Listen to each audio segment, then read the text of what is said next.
Okay, we're back. So if I'm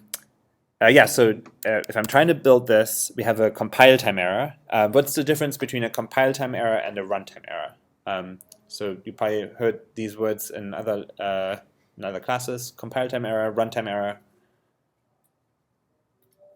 Anyone want to throw out a definition or explain one aspect of it? I know it's late. Okay, I'll go.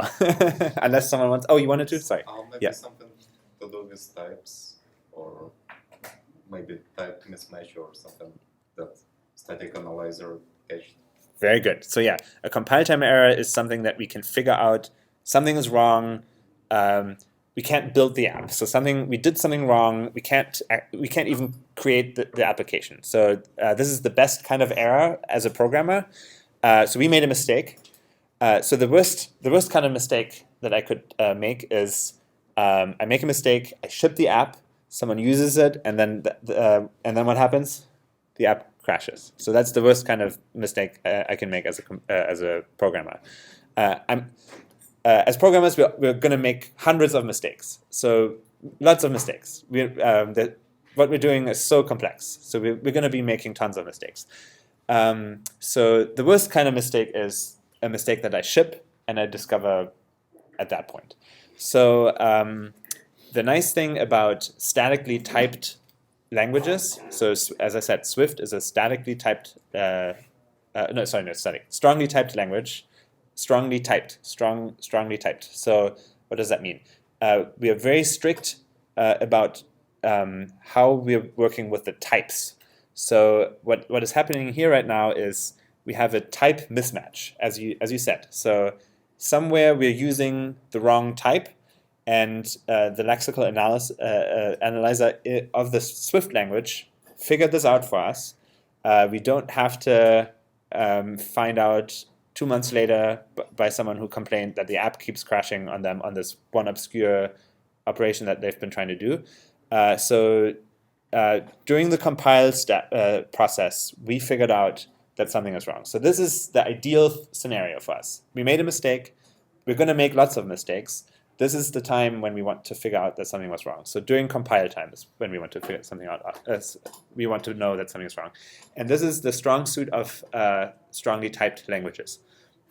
Scripting languages are not strongly typed unless you jump through some hoops.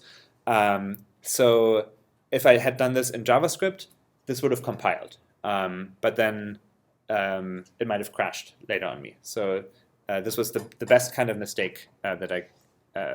this is strongly typed languages at their strong suit, telling me that something is wrong before I'm making a mistake. There's some disadvantages to strongly typed languages. So my hand is held a little bit more. So I might know for sure that I won't be making this mistake. Trust me. But the language is going to say, "Hey, you have to follow these guidelines here." So I don't trust you. You're going to make mistakes. So we're going to use types to make sure that you did the right thing here. So let's see what's actually wrong. So and again, so Swift is the Xcode is very good at exactly telling us what's wrong here. So value of optional type string ? Must be unwrapped to a value of type string. So this is the thing that's actually wrong, and then it has two ways to fix this here. So what does this mean? So this is actually leading us into the last thing that I wanted to talk about during this lecture, and I had mentioned it at the beginning. So what are optionals? So the optional type string can't be unwrapped to a value of type string. This is strange because this worked before. So something by extracting the evaluation out into this method, we did something differently, and now the type we're being told that something's not there's a type mismatch. So let's see let's look at both of these options for fixing it, and we're gonna pick one, and then we're gonna see that it works. But then we're going to figure out why both of these are terrible. So we don't want to be doing these. So let's see what we could be doing here. So force unwrap using exclamation point. Okay, so that sounds good. Let's do that. Okay, so this now builds. So we are successful. We can build this. And now we have this exclamation mark at the end of the string property here. So that made the error go away, the compile time error, and now we have this exclamation point. So let's see what the other option was that we had here. Let's see. So value type of value of optional type string question mark must be unwrapped. Let's see what the first thing was. So actually what was the actual text that it was suggesting?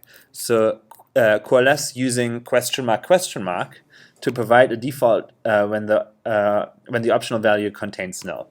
So yeah, what does this mean? Coalescing. Who has heard the word coalescing before?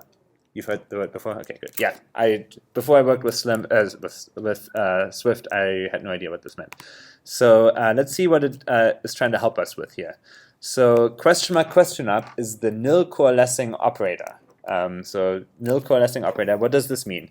So lots of words in here that we don't know yet, but we'll figure out what that means. So it has coalescing. It has the word nil in it. So what is nil? You might have an idea what nil means. And then so we can provide a default value here. I'll just provide an empty string.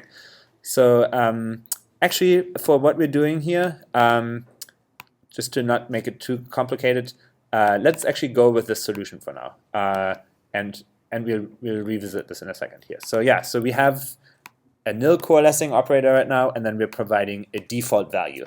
Don't worry, it's not supposed to make sense yet. So let's just see if this builds. Okay, great. So this built, and we don't have any errors. Okay, so yeah, so there's something here with optionals, and something with us using the wrong type. For a couple of more minutes, we can kind of wave our hands and make this go away. So let's hold on to this bliss for a couple more minutes. We'll wave our hands, and the error went away. Great. So yeah, let's just review real quick what we did. So we now have the data and some operation on this data extracted into its own into a model. So we created a struct that has the data and some functionality on this data.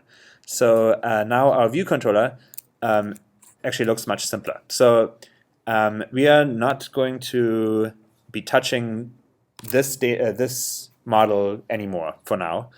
So we can actually pull this out into a different file. So then we'll see how simple this just became. So let's create a new file. So right click here, new file. I could also go file new file, or I can do command N. So I have all of these options to create a new file. I want to create a new Swift file. Most of the time you want this. And we're gonna call it, what was the name? It was called flashcard. Flashcard. Yeah, so it's a good idea to name the file name the same as the class that you're putting inside. Cool. So let's cut all of this out, and let's put it in here. And now our view controller. So for a moment there, it thought the flashcard was gone, but I should be able to compile this. So yeah, so it still works. We now have a flashcard file that just has our flashcard model in it, and we have our view controller file that forgot this comment here. So our view controller file should be able to. We're almost fitting it in this on this one screen here. So so the only thing we have here right now are variables that give us access to views on our view controller? Yes, question. Like in Java, like how you have different files, you have to import like a package. Do you don't have to do this in Swift? So we have to import frameworks, but we don't have to import anything that we're declaring in our own project. So yeah, anything that you create here, unless you jump through a bunch of hoops, you won't have to import it. Yeah, so we're only importing big packages. But yeah, so yeah, let's look at the view controller class again that we have here. So we have some variables that are related to components on our screen. We are holding onto our model here, so we have a model, and then we're doing some work when the view loaded. So we're taking the model, we're taking the prompt of the model, and we're displaying it in a label. So this is well within the responsibility of the view controller. So we're displaying a representation of the model on the screen. So very good, very much in the responsibility realm of a view controller. And then so here we have an action. So this means the view let us know that something happened on the screen. And then based on something that the model told us, we are outputting something. So again, very much within the responsibilities of the view controller. So we're checking something on the model does some work for us, and then we're outputting something based on that. So our view controller now very much fits within the MVC framework that we created. So yes, so this now is great. But yeah, so if you if I were to give you this app and you compared it to the app that we created last week, they're doing the same thing. So we didn't really add any functionality yet. So we just did some organizing, which is going to make our lives easier later. So yeah, so especially if you're working on a project with multiple people, or if it's a complex project, you want to really make sure that the responsibilities of your classes are exactly what you want them to be. So if someone else wrote this view controller for me, I know that the view controller is not going to make like a request to the internet or something like that, because that would be a job for the model. So I know that if I'm looking at the view controller class, I am looking at view logic. So I'm looking at logic for laying out the model on the screen. So as I'm like browsing through, there's maybe a bug that I'm trying to fix, and it's related to like layout. I know to look in. It's probably a view controller thing, so I can look inside the view controller. So lots of benefits of organizing it this way. Great. So now let's. So we have 25 minutes. Let's add some functionality. So hopefully, maybe I'll go a little bit faster, and then I really want to get to optionals as well. So so we'll create. When we go back to the analogy that we had at the beginning of the class, so we had the stack of flashcards. That was our quiz app, and then each of these quiz cards, of these flashcards, is the question that we're displaying. So we have the question part. We don't really have a representation of the deck of cards yet. So let's create that representation. I'm going to. So we created a struct for the cards because we don't really need to modify anything inside. We don't need to pass it. If we're passing it around, it's okay if it gets copied. I'm going to create a class for our card deck, and we'll see in a second why I'm choosing this. So class deck of cards. Cool. So that's going to be our. So we had one card. We want to be able to hold multiple cards. So this is our deck of cards. So instead of one card object, we're going to have access to a deck of cards. We're going to have access to a deck of cards in our view controller. So we're going to get rid of this reference to the individual card in a second. But yeah, I just wanted to be able to go along as we're adding functionality. Okay, so we have a deck of cards. I want to be able to, so let's go through, let's flush out all the functionality that I want from this before we actually write anything. So what do I want? So I want to be able to get the current card. I think I don't want to, yeah. So I want to be able to get current card. So I want to be able to get the current card. It's of what type? So it's going to, right now it's a function. What should this function return? Card. A flashcard, yes. Flashcard, okay. So get current card. And then, so we have an error here right now. So we can silence this error by creating a crash if we were to run this. So fatal error makes this this compile time error go away. Don't leave this in code.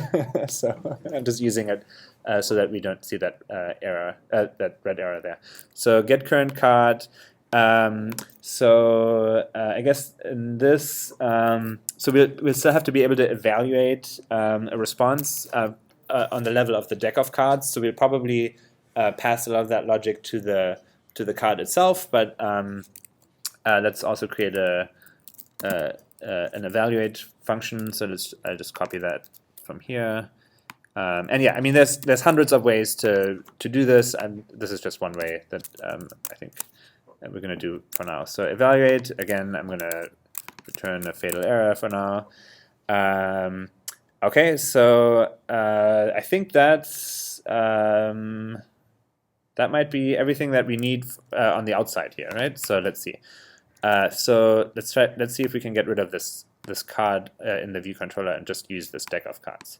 So let's move this out. So so we have a deck of cards. So we're going to have multiple cards. So we're going to see an array, our first array in Swift. So cards. So an array declaration, we use the square brackets, and then we put the type in there. So flash card. So that's one way of creating the type for of declaring an array of this type. There's other ways that we'll see later.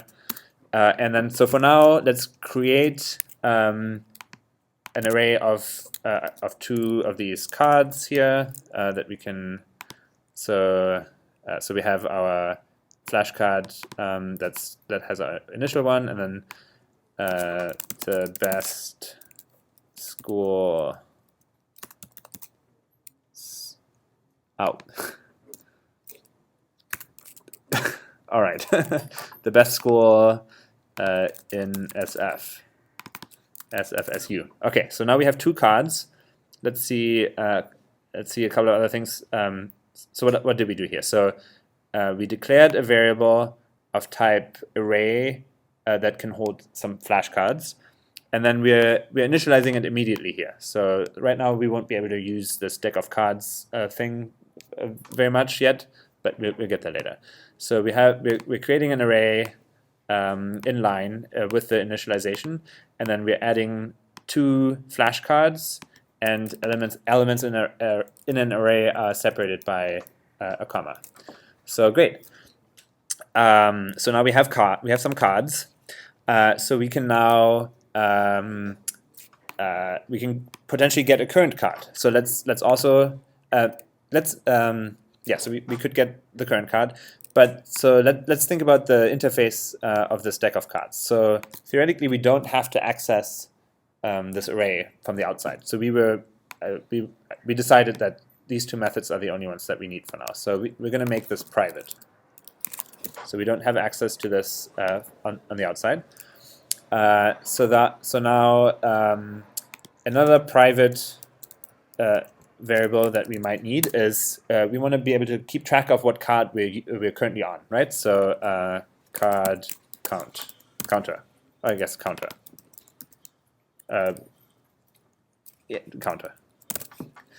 And it'll be of type integer, and we'll initialize it here as we're declaring it as well.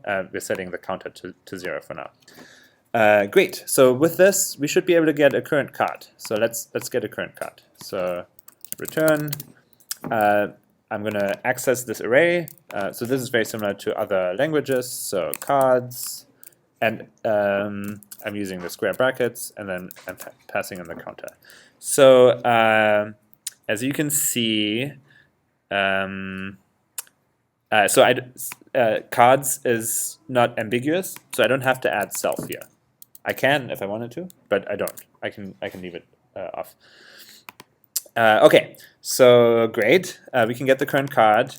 So now we can use this also to evaluate whether or not the current card, the solution to the current card matches the submission that we have here. So return current card dot solution, and we're comparing that to the submission here.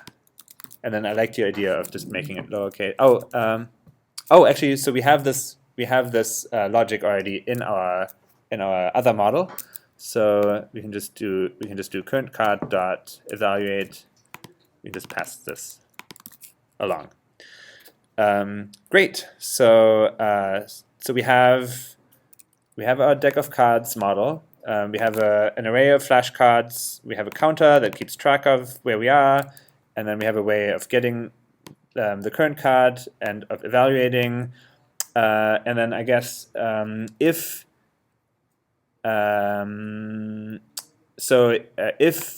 this was correct, let's just advance the deck. So instead of returning here, so if current card dot evaluate is true, let's advance the counter.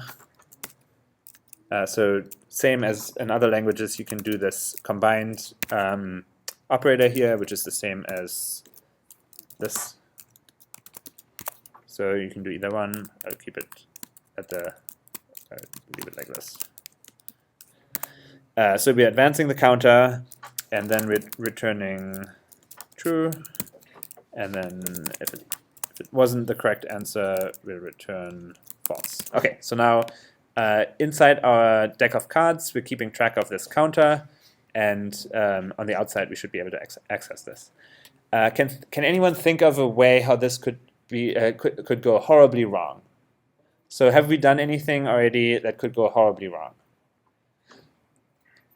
Yes. We didn't assign the cards numbers. So we didn't assign the cards numbers. So let's go through the logic. So we have an array of cards. We're starting with 0, and then as we're evaluating, we're advancing the counter. So we're keeping track of the cards by their position in the array. So just for iterating through them, we don't need the number on the card. Yeah, if we want to know where it was in the deck, or like we want to give it an ID. Yeah. So, but yeah, for this we don't necessarily need a number. So I'm thinking catastrophic. So what could go catastrophically wrong? Yes. You could be out of range. We could be out of range. Yes. So where could we be out of range? So let's say I'm evaluating 2 submissions. So I'm checking the first one was correct, the second one was correct, and then the next time I'm asking for the current card, we're gonna be out of bounds in this array. So so this is going to crash, and I can build this. Actually, I think I can't build it because we have to modify this. But I could build this, and we're not going to get help from the compiler here. So let's make this build, and then let's see how let's look at our first crash in action. So let's modify our view controller so that we can go through both of these cards. So instead of view.load, let's do so we have our deck dot current card dot prompt. So let's take that and display that in our question label.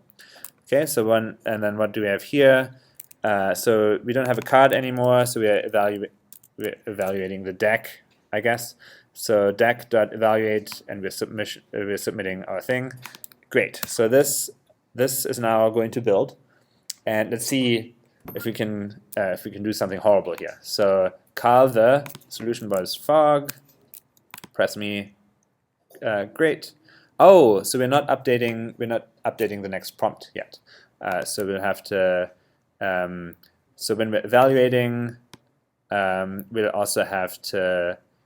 We'll have to update this question prompt again. So so let's do that. So Carl the fog.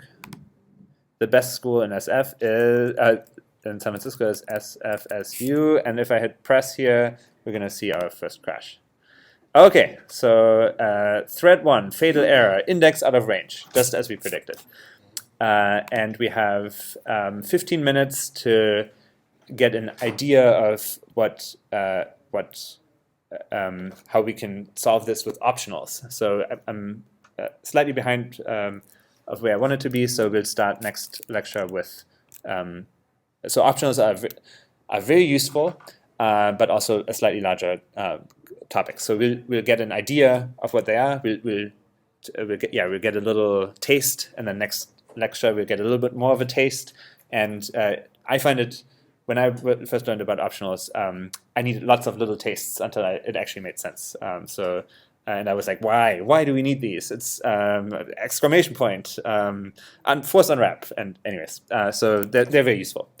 So let's see how we can fix this error with optionals. So yeah, so what does it mean? What is an optional? So actually, so we have 10 minutes. So let's leave this project. We're not going to touch it again today. We're going to start a new playground, and we'll start playing around with some optionals. Like in a little, there's just too much going on here for us to really explore optionals. So we'll start in a new playground, and then again, so we won't be able to get a full idea of what optionals are by the end of today's lecture. So, so new playground.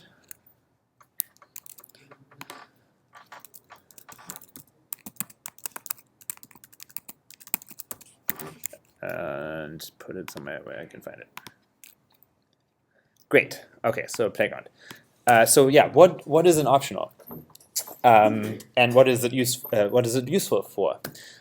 So here, the little scenario that we had was we wanted to get the current card of the deck, and we were out of bounds. So if you're thinking about the physical card deck, and so let's say you're asking a friend to give you the next card. So you're getting some help. So they are shuffling the deck, and then you're like, okay, current card.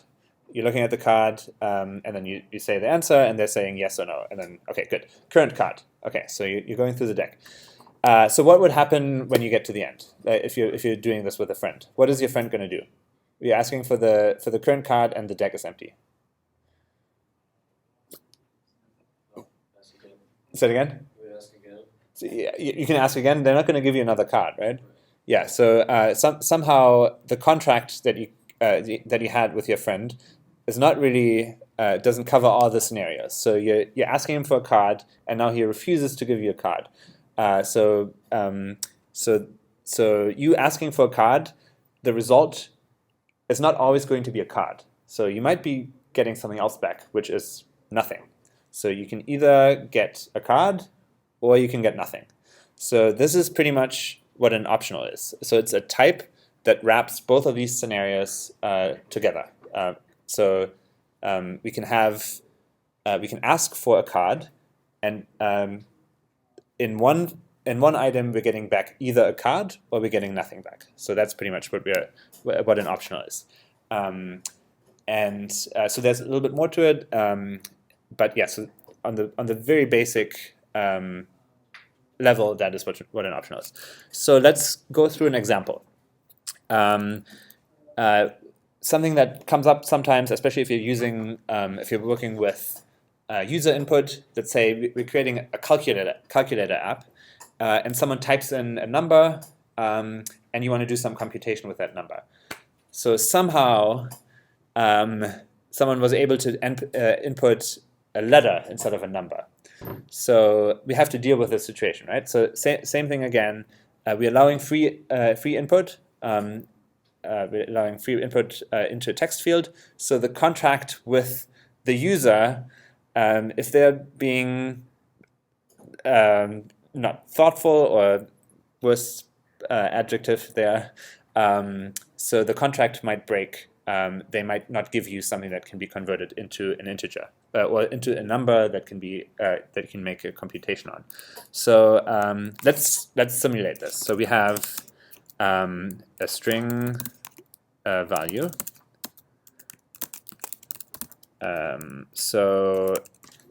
Let's be nice first. So let's type in 34. So 34 is going to be our.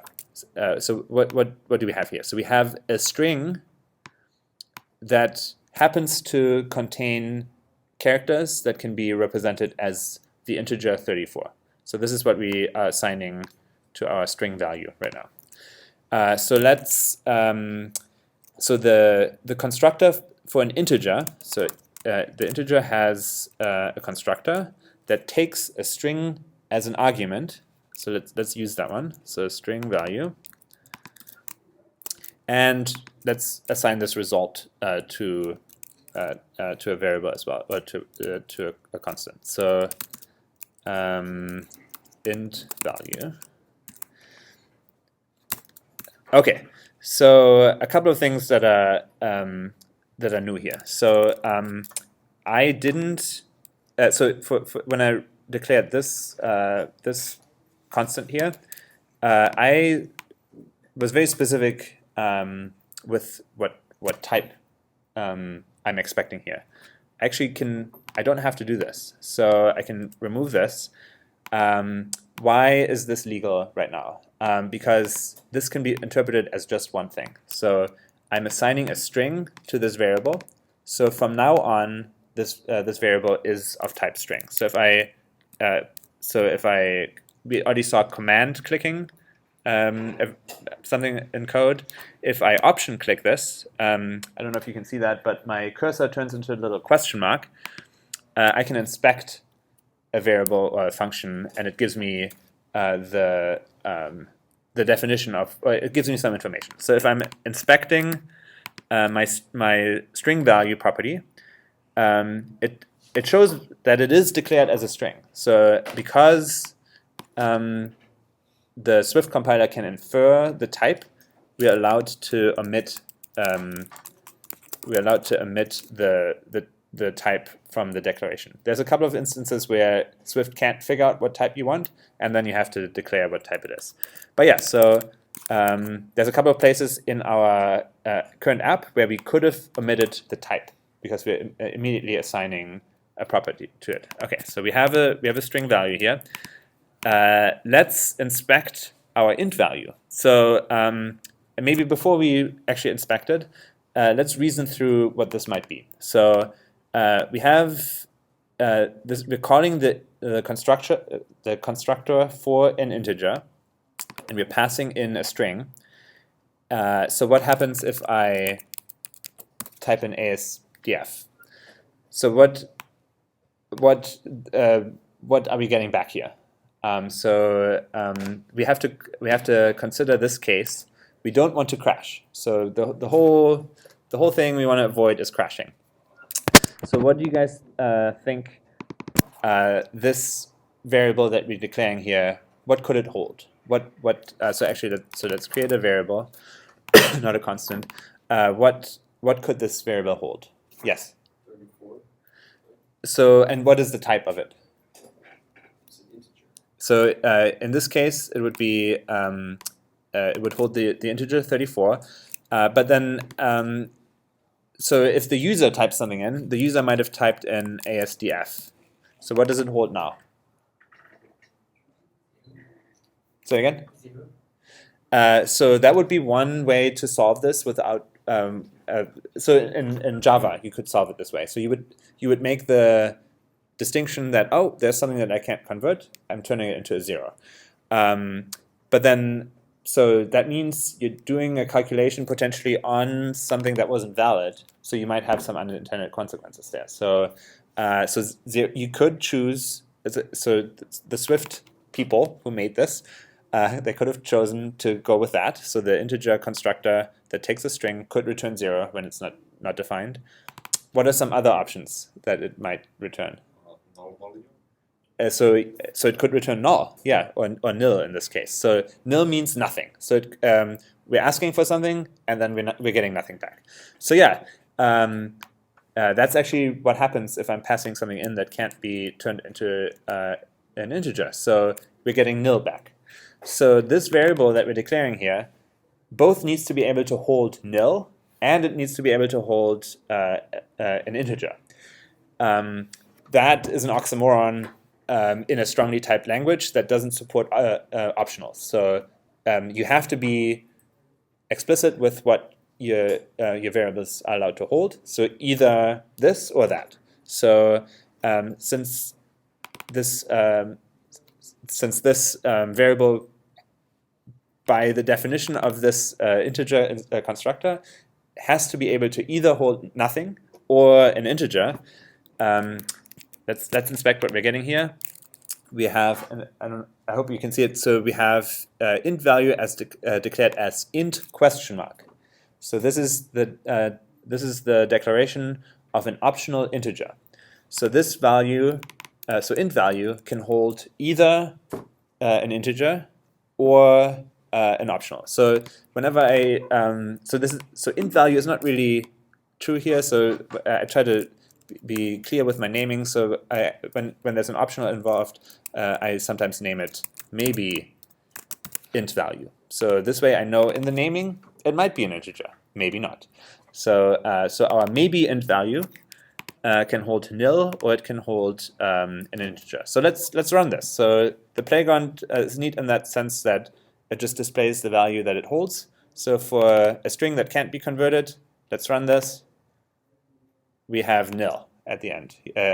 So let's turn it into something that can be converted, 34, and it holds 34. Yeah. So so yeah, it actually holds an optional integer. So it's the concept that the integer could be nil but not. So that's what our property holds here. And we're out of time. Yeah, this is a fascinating topic that we're going to harness to make our app not crash next time. So yeah, thanks for coming.